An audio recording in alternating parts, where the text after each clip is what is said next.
That's right, we're back yet again to talk about the Amazfit T-Rex 3 again. What's up? I'm Dave from Chase the Summit, and this is the Amazfit T-Rex 3. If you follow my channel, you probably know about 3 months ago, I posted an in-depth review of the Amazfit T-Rex 3 where I went through all the features and specs and my experience with it at that time. Now, it's been about 4 months since I posted that initial video, and over the past 4 months, I've been wearing this watch every single day, 24 hours a day, right alongside my Garmin Fenix 8 here. So in this video today, I want to talk about what I've learned about this watch over the past few months and wearing it every single day, the good stuff, the bad stuff, and sort of everything in between. And just keep in mind before I move on, this is not going to be an overly in-depth review. I've already done that a few months ago. If you want to learn all of the features and specs about this watch, definitely go check out my first video that I'll link up here or down below. In this video, we're going to be laser focused on what it's been like to live with over a longer period of time. Okay, first topic I want to cover in this video is the price. So the Amazfit T-Rex 3, when it first was released, retailed for $279 here in the USA. And of course, I'll have links for this in the description down below if you want to see up-to-date pricing. Now, the really interesting thing about this watch at $279, I originally said that was a banger deal. I mean, what you're getting here, the features, the specs, the value is kind of insane at $279. But what's really interesting is that just a few months later now, the T-Rex 3 can already be found on sale. I'm filming this in early December 2024, and Black Friday, Cyber Monday things just happened. And during that time, the price of this watch was already slashed by like $50 to $70. With the sale pricing out of the way, let's talk about the hardware of the Amazfit T-Rex 3 in both the comfort and durability that I've experienced over the last little while of wearing this watch. Now, first of all, if you're unaware of what the T-Rex 3 is, it's a very ruggedly built watch, and it's got that, G-Shock aesthetic. It is a rather bulky watch. This watch does come in at 48 millimeters in diameter, and it's nearly 14 millimeters thick. So it is not a small or dainty watch. And if I compare it to the Garmin Fenix 8 I have here, this is the 47 millimeter Fenix 8, you can see that their size is pretty much in the same ballpark. With that being said, the Amazfit T-Rex 3 does have one thing going for it with size and weight, and that it is fairly lightweight. This watch only comes in at 68 grams. And in my experience of wearing this watch over the past few months, I have not really had an issue sleeping with it. I've been sleeping with it every single day because I want to collect all of that sweet, sleep and readiness data. And because of that, I've gotten used to having this on my wrist. Of course, that's not for everybody. If you are someone who doesn't like wearing a watch to bed, or if you're used to a smaller watch, if you've got like an Apple Watch SE or something like that, this will take some adjusting because it is a larger watch. The second thing I want to mention about the design of the watch is in my first video, I talked about this octagon shape and the fact that I didn't love it, but I will say after a few months of wearing it every single day, the shape and the style has sort of grown on me a little bit. Now let's talk about durability. So again, I've been wearing this watch every single day, and I've been doing things like putting Christmas decorations on the house, doing some work on my car, some yard work around the yard, going for runs and hikes and everything in between. And I gotta say, this watch has held up surprisingly good so far. As you can see, the metal bezel here does not have a single scratch on it. Another thing holding up surprisingly well is the lens, the Gorilla Glass display here. With my experience in Gorilla Glass, I haven't had great luck, and just about every watch I've owned that's not sapphire, I've managed to scratch. Now, so far, knock on wood, I have not scratched the T-Rex 3 yet. Hey there, quick interruption. If you're finding this video helpful so far, I would really appreciate it if you went down and give me a thumbs up and subscribe to the channel down below, because only like 10% of you are actually subscribed that are watching this, so just go do it. Okay, back to the video. Moving on to the display of the Amazfit T-Rex 3. This watch has an absolutely amazing display.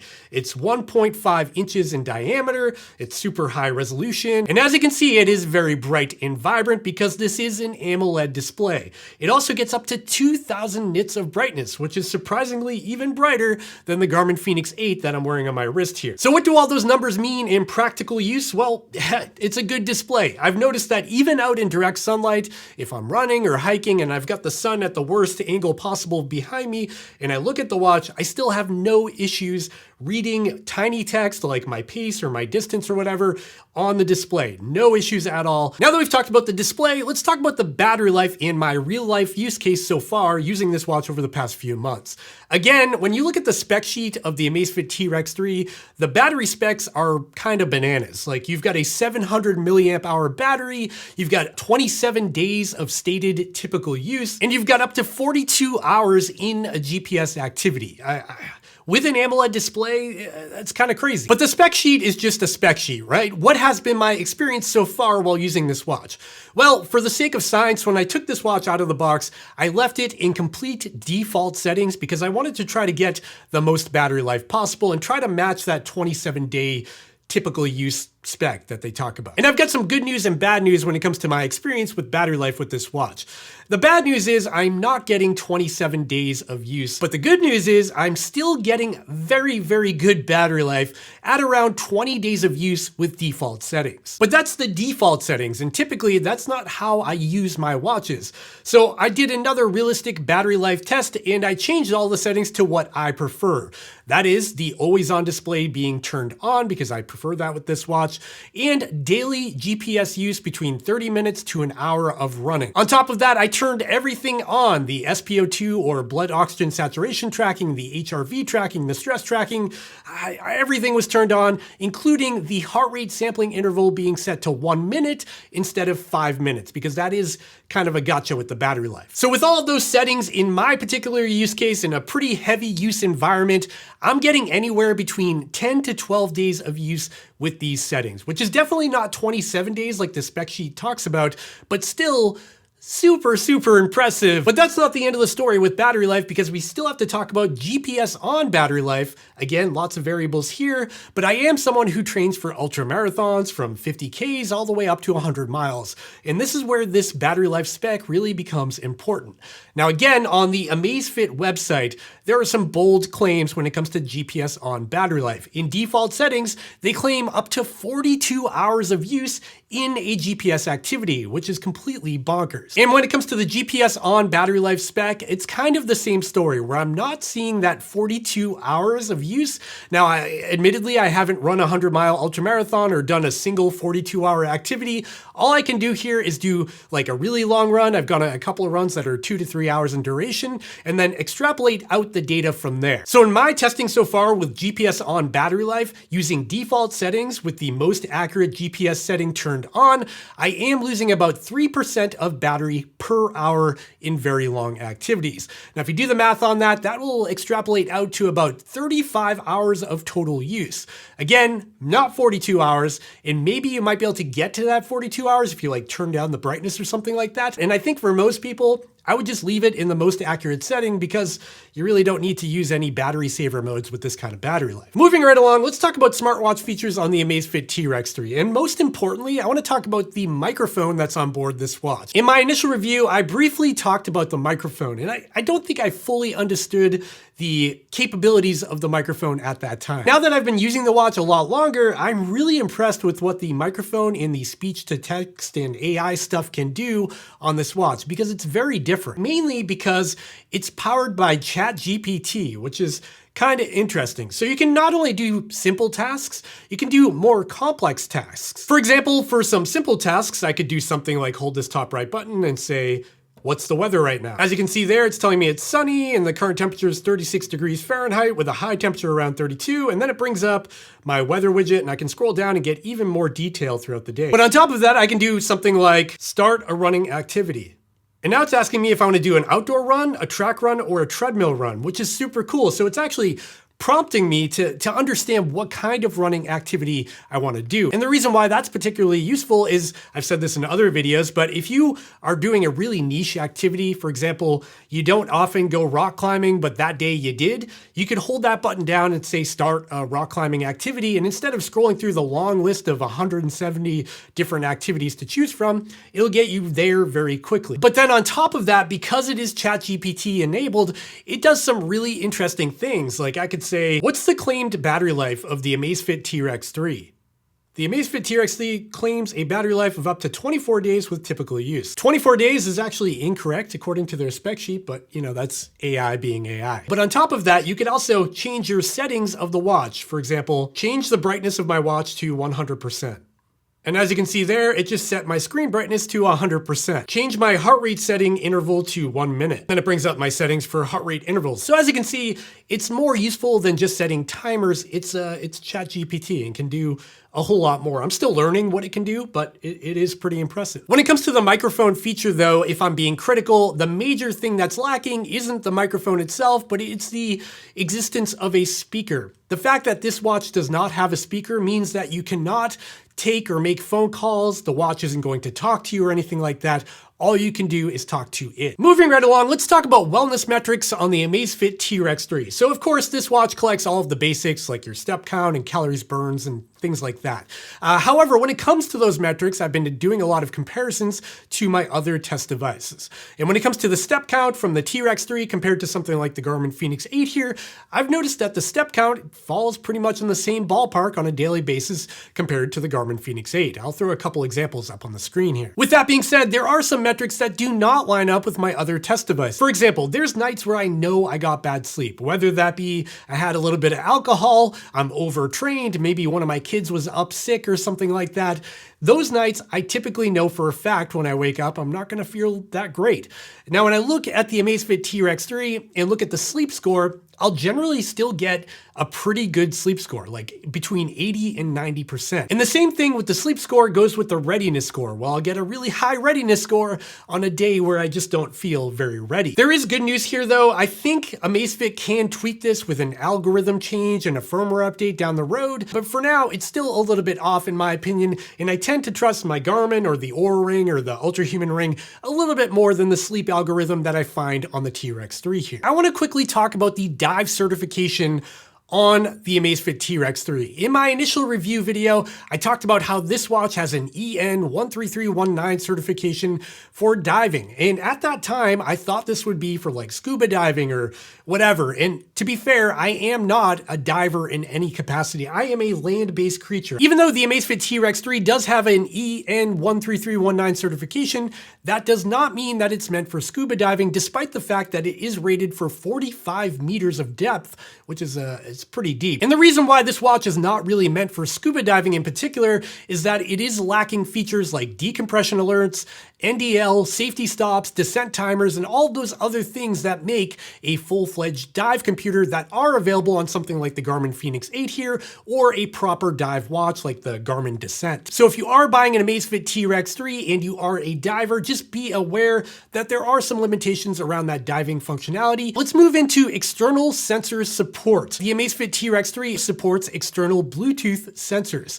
That could be something like a heart rate sensor, a cadence sensor, a speed sensor on a bike, a power meter, or even a running power sensor, something like the Stride Pod, is supported by the Amazfit T-Rex 3. Even though it does support a good amount of sensors, it is still lacking some sensor support. Things like a cycling bike radar are not supported on the Amazfit T-Rex 3 here, and in my case, I found out that it does not support a standard foot pod. So even though it does have Stride Pod support, it does not support foot pods, and that's kind of interesting. And for me personally, it's kind of a bummer because I do use a treadmill called the Wahoo Kicker Run that does broadcast a foot pod signal, and that allows me to get accurate pace and speed on my watch, and I can't do that with the T-Rex 3. And of course, on top of that, there is no Ant Plus support on the Amazfit T-Rex 3, so if you're someone like a triathlete and you've got a whole bunch of Ant Plus sensors, they won't work here either. So just be aware of the limitations, know what sensors you want to use. If you're just using like a heart rate sensor, you are all good to go here. Let's move on to mapping and navigation. And again,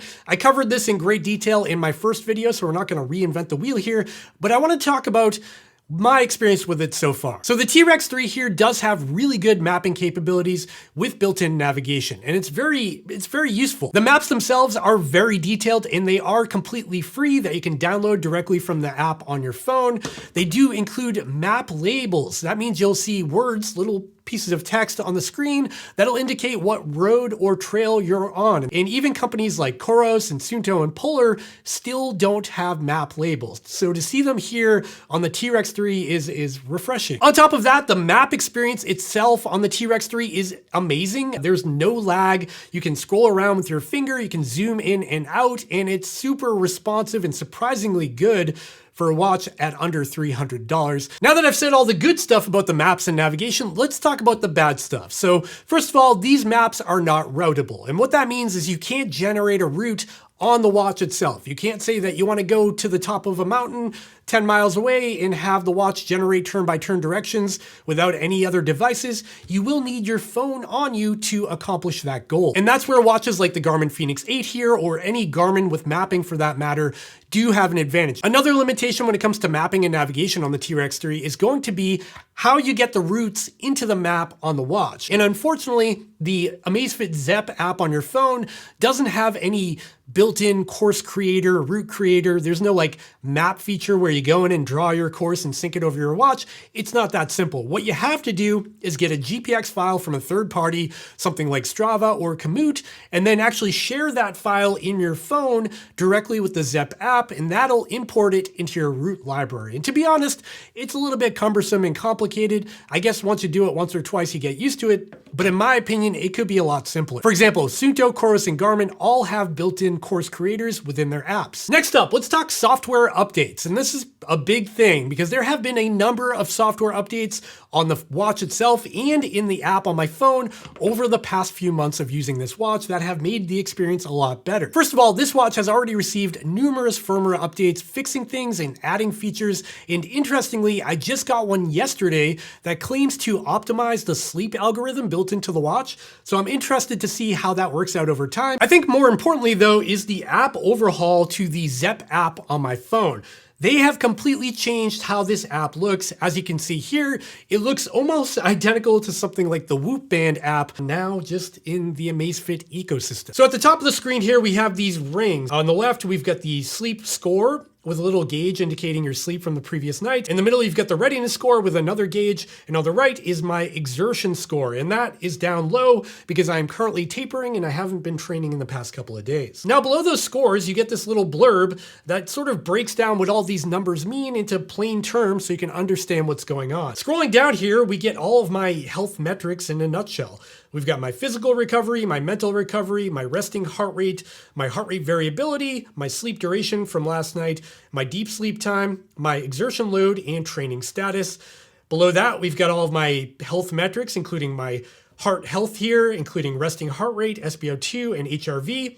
And I get a little indicator telling me that I'm within range of all of those metrics. Scrolling back to the top though, we do have all of these tabs at the top, so we can jump directly into any one of these metrics. For example, if I care about readiness, I'll tap on readiness, and I get a breakdown of my readiness for the day, along with all of the metrics that roll up into the readiness score. Jumping over to the workout tab, this will give you all of your workout information, including all of your recent activities and monthly stats. And then scrolling down further, you get your estimated VO2 max, your current training load, your recovery time, and you can manually start a workout directly in the app if you want to go for a run without your watch. The next tab here is the Zepp Oura tab, and this is sort of like their AI sleep assistant. And finally, we've got the device tab, which will give you your battery life and all of your device information, firmware updates, things like that, and the ability to install third-party apps as well as watch faces. Oh, and we can't forget Minesweeper. Yes, you can install Minesweeper on this watch. Now that we've talked about the software updates on the Amazfit app and the watch itself, I do want to briefly talk about privacy concerns. So after I posted my first review about this watch, a lot of you in the comments of that video had concerns about your privacy, where your data is going, what Amazfit does with your data, all that sort of thing, and I've done some digging on that topic. So if you don't know, Amazfit is a Chinese company. However, they do have a presence in the USA as well. And after doing some digging around, they do have a whole page on their website talking about their privacy policy, and their privacy policy is pretty standard. Like if you compare their privacy policy to Coros or Garmin or any other watch brands out there, they're all doing sort of the same thing and following the GPDR guidelines, or the General Data Protection Regulation Protocol, calls. Amazfit also states that they don't sell your data, they don't share your information, and interestingly, they offer some unique tools and settings for those that are overly concerned about your privacy. For example, if I dive into my settings here and I drop down to personal information security and privacy, here you can read their privacy policy and software agreement. So if you want to learn about it yourself, you can do that. But more importantly, down here is a button that says delete account and data. And what that button will do will actually erase all of your data from Amazfit servers if you want to completely blast it away and have nothing in the cloud. And what I found even more interesting is if you dive back into the settings here and go to workout data storage and backup, these are settings for your actual activity. Instead of using the Amazfit cloud for your activity information, you can actually use an email backup as an option. And what that will do is every time you end an activity, it'll actually send an email to yourself with the fit file in it, so you can save that fit file and upload it to Strava or whatever you want to do with it. And if you don't like that option, there's also a cloud storage backup that'll enable iCloud or Apple Cloud. And there's a setting at the top here for root data storage permissions. So if I tap on that, you can see that I'm allowing storage in the cloud, but I can also allow it temporarily in the cloud, or I can say do not allow in the cloud. Now, of course, the privacy policy with Amazfit is just a privacy policy. I don't know what they're actually doing behind the scenes, but it is good to see that they are aware that people are a little bit weary about their servers and privacy policies, and they're trying to be more transparent about that. So I guess that's a good thing. So where does that leave us on the Amazfit T-Rex 3 after a longer period of using this watch? I've said it before, I'll say it again, don't get mad at me, but the Amazfit T-Rex 3 is simply not a Garmin Fenix 8 killer at this point. I wasn't really expecting it to be at that price point, but I think it has to be said. The Amazfit T-Rex 3, however, is an incredible value for the money they're asking for this thing. It's really good. What could be better about it and actually make it more of a competitor to a Fenix 8? A couple of things. First of all, I would love to see actual streaming music support on this watch. It does have internal music support, so you can put MP3 files on it, but you can't stream Spotify or Amazon Music, nothing like that. You need to have MP3 files, which today is hard to come by. Another thing I'd love to see on this watch is real contactless payments in the USA. I think they do have contactless payments overseas, but right now it's not available here in the USA. And when it comes to mapping and navigation, I would love to see improvements there as well. It's really good right now, but they really need to implement a route creator or route designer in their app on your phone so you can easily sync routes to the watch. And finally, I would love to see the algorithms tweaked here with the readiness score and the sleep metrics and the sleep score, because right now the sleep score and readiness score just simply don't represent how I actually feel. With all that being said, I think the key takeaway here is that the Amazfit T-Rex 3 is an absolutely insane value at under $300. It's a ruggedly built smartwatch. It's got impressive battery life, a durable build that has no visible signs of wear after months of using it. It's got an awesome, large, bright display, surprisingly good GPS and heart rate accuracy, and the ongoing regular software updates that I've been seeing along with the Zepp app overhaul show commitment from the brand that they're going to support this watch for a longer period of time. And finally, and something I didn't even mention in this video so far, is that it's one of the few devices on the market right now that can also pair with a smart ring to provide gapless 24/7 data. If you opt to sleep without your watch on, you can wear the Amazfit Helio ring and still get sleep data and then go for your run with your watch the next day. So I guess I'd put it like this. If you are in the market for a budget sport watch under $300 and you're not already invested in one of the other brands like Garmin, Suunto, Coros, and you don't overly take too much weight from things like the readiness or sleep score, the Amazfit T-Rex 3 is really hard to beat. The value you're getting here with all the features, it's kind of crazy. So I guess I'll leave it there, and now is the point I want to hear from you. I'm just some guy on YouTube. These are just purely my opinions, and now's the point where you need to drop down below and let me know what you think of the Amazfit T-Rex 3. Is this watch right up your alley? Did you buy one? Do you like it? Or are you going to skip it and go with something entirely different? Let me know in the comments down below. I would love to hear from you. And as always, after you're done commenting, also check out the video description down below where you will find links over to Amazon to pick up your very own Amazfit T-Rex 3. 3. I'll also have links to everything else I talked about in this video, like the heart rate strap I use and the Garmin Fenix 8. Everything will be listed down below. Those are affiliate links. They do help support this channel, but they cost nothing extra to you. And after you're done shopping, also check out the links to my other social media accounts, my Instagram, my Threads, my Strava, and my podcast, as well as my merch store over at chasethesummit.com, where you can get a sweet hat like that. And then after you do all that, also make sure to drop down below, hit that subscribe button, give me the like, comment, do all the things down there, because that's what the YouTube gods love. Okay? I gotta go now. Getting a little bit punchy. Okay, I'll see you next time. Bye.